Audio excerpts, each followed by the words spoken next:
ସମସ୍ତଙ୍କର ତ କିଛି ଭୁଲ ନାହିଁ।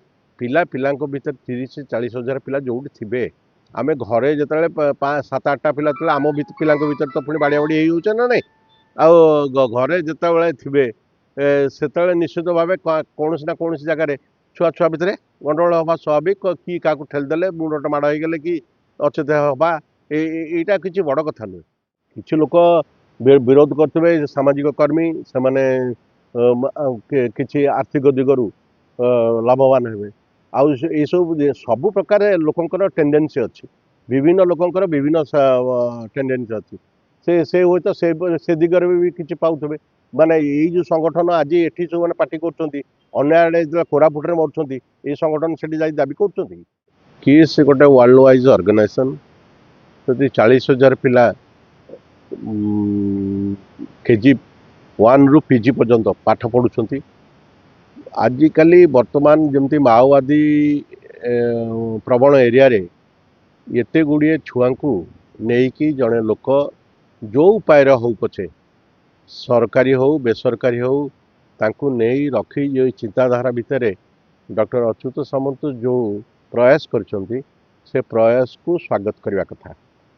ସେ ଓଡ଼ିଶାର ଲୋକ, ଓଡ଼ିଶାର ଆଦିବାସୀ ପିଲା, ଆମର ଯେଉଁ ଆଦିବାସୀ ପିଲାମାନେ କି ଜୀବନରେ ଚାକିରି କ'ଣ ସ୍ୱପ୍ନ ଦେଖୁଥିଲେ, ବର୍ତ୍ତମାନ ସେଠୁ ପାସ୍ କରିକି କିଏ ଜୁଡ଼ିସିଆଲ ଲାଇନରେ ଗଲାଣି, କିଏ ଭଲ ଓକିଲାତି କଲାଣି, କିଏ ବିଜନେସ୍ରେ ଭଲ ବିଜନେସ୍ କଲାଣି, କିଏ ଭଲ ଚାକିରି ବି କର୍ପୋରେଟ୍ ସେକ୍ଟରରେ କଲାଣି।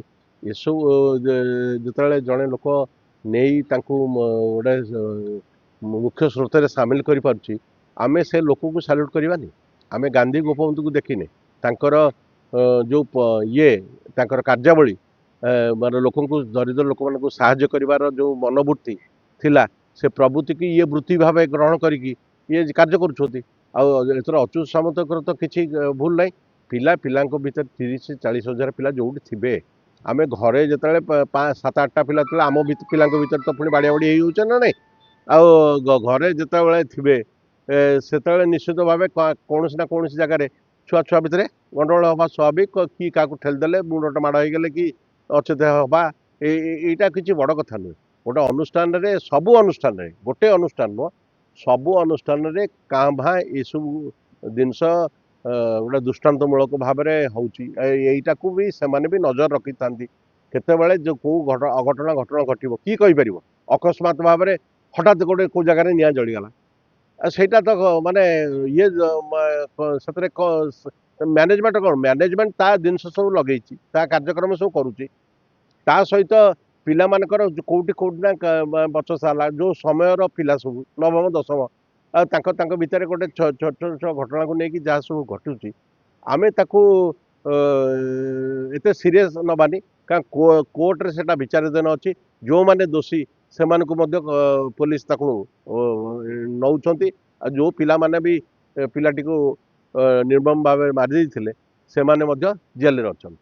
ଆମେ ଏସବୁ ଦିଗକୁ ଯଦି ଏତେ ବ୍ୟାପକ କରିବା, ତାହେଲେ ଓଡ଼ିଶାରେ ଅନେକ ସବୁ ନାରୀ ଧର୍ଷଣଠୁ ନାରୀ ଅପହରଣଠୁ ସବୁ ଜିନିଷ ହେଉଛି। ଆମେ ସେଗୁଡ଼ାକ ଉପରେ ଗୁରୁତ୍ୱ ଦେଉନେ। ଆମେ ଗୋଟେ ଅନୁଷ୍ଠାନ, ଯିଏ ଗୋଟେ ୱାର୍ଲଡ ୱାଇଜ୍ ଅନୁଷ୍ଠାନ, ପୃଥିବୀର ସବୁ ବଡ଼ ବଡ଼ ଲୋକ, ନୋବେଲ ଲରେଟ୍ଠୁ ଆରମ୍ଭ କରିକି ରାଷ୍ଟ୍ରପତିଠୁ ଆରମ୍ଭ କରିକି ସମସ୍ତେ ସେ ଜାଗାକୁ ଆସୁଛନ୍ତି। ସିଏ କ'ଣ ଏତେ ବୋକା ଅଛନ୍ତି? ସେମାନେ ତ ସବୁ ଅନୁଧ୍ୟାନ କରି ଆସନ୍ତି। ଯେଉଁ ଅନୁଷ୍ଠାନ ଗୋଟେ ଭଲ ଅନୁଷ୍ଠାନ। ଆଉ ଓଡ଼ିଶାର ଯେତେବେଳେ ଆମେ ଦେଖୁଛେ ଯେଉଁ ତାଜମହଲ ଦେଖୁଛେ, କିନ୍ତୁ ସେଇ ପିଲାଙ୍କ ଗ୍ରହଣରେ ଯଦି ମୁଁ ତ ହୋଲି ଉତ୍ସବରେ ବି ଅନେକ ସମୟରେ ଯାଇଛି ସେଠିକି, ସେ ମାହୋଲଟା ଦେଖିଲେ ଯେକୌଣସି ଲୋକର ହୃଦୟ ତରଳିଯିବ। ପିଲାଙ୍କ ଭିତରେ ଯେଉଁ ପ୍ରକାର ଉତ୍ସାହ, ପିଲାଙ୍କ ଭିତରେ ଯେଉଁ ପ୍ରକାର ମାନବିକତା, ଏସବୁ ଦିଗ ପ୍ରତି ଜଣେ ଯତ୍ନବାନ ହୋଇନଥିଲେ ଗୋଟେ KG1 ରୁ PG ପଢ଼ିବାଟା କ'ଣ ସହଜ କଥା? ଆମର ବା ଲୋକଙ୍କୁ ଖାଇବା ପିଇବାକୁ ଦିଆହେଉଛି, ପିଲାଙ୍କ ସ୍କୁଲରେ ପିଲା ନାହାନ୍ତି। ଅଣ୍ଡା ଖାଇବା ପିଇବା ଦେଲେ ବି ପିଲା ରହୁଛନ୍ତି କି? ପିଲା ରହୁନାହାନ୍ତି। ସେଠି ତ ଗୋଟେ ନିର୍ଦ୍ଦିଷ୍ଟ ଭାବେ ପିଲା ରହୁଛନ୍ତି। ଆମେ ଯେତେବେଳେ ଟ୍ରେନରେ ବସୁଛେ, ବିଭିନ୍ନ ବର୍ଗର ଲୋକ ତ ପୁଣି ଉପରେ ଚଢ଼ିକି ଶୋଉଛନ୍ତି। ଆଉ ସେଠି ଭାଡ଼ି, ସବୁ କ୍ଷେତ୍ରରେ ସବୁ ହଷ୍ଟେଲରେ ଭାଡ଼ି ସିଷ୍ଟମର ଅଛି। ଏ ଭାଡ଼ି ସିଷ୍ଟମରେ ନୂଆ କଥା ନୁହେଁ, ଏଇଟା ପ୍ରଚଳିତ ପ୍ରଥା ଆଉ ପ୍ରଚଳିତ ପ୍ରଥାରେ ସେଇଟା କରିଛି ସେ ପିଲା କ'ଣ ପଢ଼ୁଛନ୍ତି ନା କ'ଣ ଇଏ କରୁଛନ୍ତି ସବୁ ଜିନିଷକୁ ଆମେ ଗୋଟେ ପଜିଟିଭ୍ ୱେରେ ଯଦି ନେବା ତାହେଲେ ଏ ପ୍ରକାର ଅନୁଷ୍ଠାନର ଆମେ ଯେଉଁ ପ୍ରକାର ଗୋଟେ ସମୟ ପାଇଁ ତାଙ୍କୁ ଯେଉଁ ନିନ୍ଦା କରୁଛେ ସେ ନିନ୍ଦା କରିବା କଥା ନାହିଁ। ଆଉ ଯଦି ଏଇ 40,000 ପିଲା ଯେଉଁଦିନ ମାଓବାଦୀ ହେବେ ଓଡ଼ିଶାରେ କେତେ ଧ୍ୱଂସ ବିଧ୍ୱସ୍ତ କରିଦେବେ।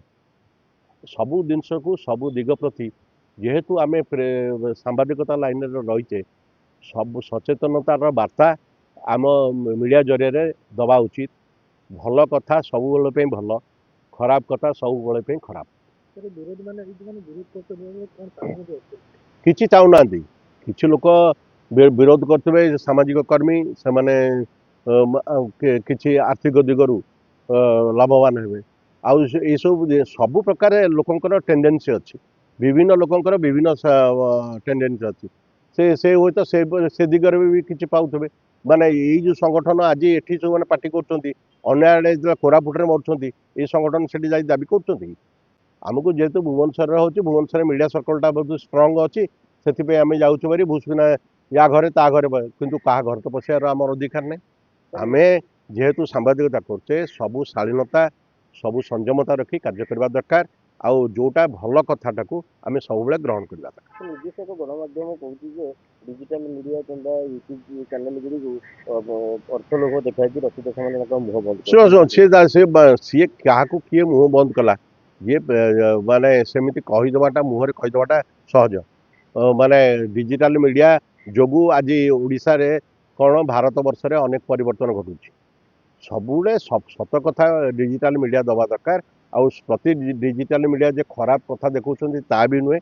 ଆମେ ଗୋଟେ ଯେହେତୁ ଗୋଟେ ମିଡ଼ିଆ ହାଉସ୍ ସେଥିପାଇଁ ସବୁବେଳେ ଲୋକଙ୍କର ସଚେତନତା ଲୋକଙ୍କର ଭଲ କାର୍ଯ୍ୟ ପାଇଁ ଆମେ ସବୁବେଳେ ସମ୍ମୁଖ ଭାଗରେ ରହିକି କାର୍ଯ୍ୟଟିକି ଆମେ ଦେଖେଇବା ଦରକାର। ଲୋକଙ୍କୁ ଭଲ କଥାଟା ଲୋକ ଗ୍ରହଣ କରିବେ, ଖରାପ କଥାଟାକୁ ଲୋକ ଶୀଘ୍ର ଗ୍ରହଣ କଲେ ସତ୍ତ୍ୱେ ବି ତା ପ୍ରତି ଲୋକଙ୍କର ବିଶେଷ ଗୁରୁତ୍ୱ ଦିଅନ୍ତି ନାହିଁ। ଆମର ଅଛି ବା ଯେଉଁ ଗୋଟେ ଏକ୍ଜିବିସନକୁ ଯାଇଥିଲା ଗୋଟେ ଆମର ଓଡ଼ିଶାର ଗୋଟେ ପ୍ୟାଭିଲିୟନରେ ଆଗକୁ କୁହାଯାଇଛି କଙ୍କଡ଼ା ଯାଇଥିଲେ ମେଞ୍ଚାଟା। ଆମର ଏଇ ଯେଉଁ କଙ୍କଡ଼ା ନୀତି ଯୋଗୁଁ ଆମେ କିଛି କରିପାରୁନେ, କାରଣ ସେଇ କଙ୍କଡ଼ା ଯେତେବେଳେ ଉପରକୁ ଉଠିବା ପାଇଁ ଚେଷ୍ଟା କରୁଛି ଆଉ ଗୋଟେ କଙ୍କଡ଼ା ତଳେ ରହିକି ଭିଡ଼ୁଛି। ଆମର ଏଇ ପ୍ରବୃତ୍ତି ଯୋଗୁଁ ଆମ ବୃତ୍ତିଗତରେ ମଧ୍ୟ କ୍ଷତି ହେଉଛି, ଆମର ସମାଜରେ ମଧ୍ୟ କ୍ଷତି ହେଉଛି।